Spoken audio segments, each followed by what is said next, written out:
And there are new concerns right now about the Ebola outbreak and how exactly Ebola can be spread. This after a nurse in Spain becomes the first person known to contract that virus outside of West Africa.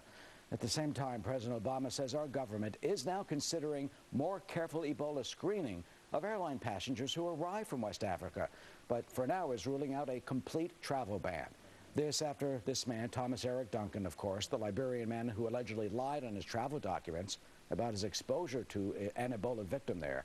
He was able to come here. He is now in critical condition at a Dallas hospital. So how do we stop Ebola? Joining us is Dr. Ernest Patti, a senior attending physician of emergency medicine at St. Barnabas Hospital here in New York. You know, there are concerns now, Doc, that Ebola could be spread more easily than we were first told. Well, the topic seems to be viruses, all types of viruses, right? And we know viruses are spread via exposure to people who are infected, right? And the ways in which that happens is they're shed in different bodily fluids like saliva, blood, urine, feces, things of that nature.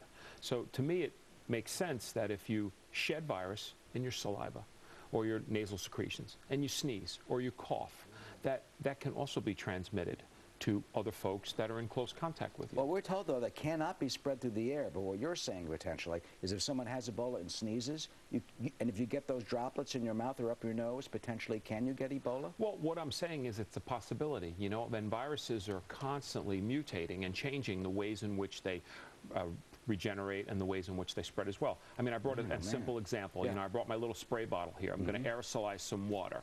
You know, now one of the things that the CDC says is to decrease aerosolization procedures when taking care of patients with Ebola.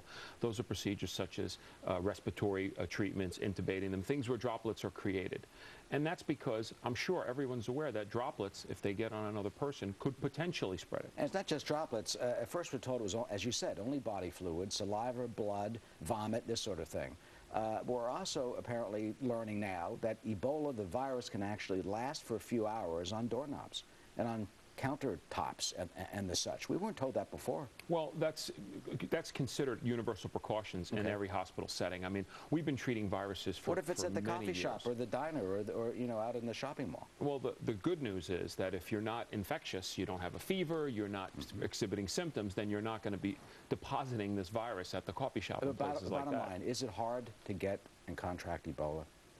Well, sure, because right now we have limited people who are in the United States with the virus. So it's definitely difficult to get it, but vigilance, common sense are the things that need to dictate. That's what's happening right now. Meanwhile, there's another virus going around the country, and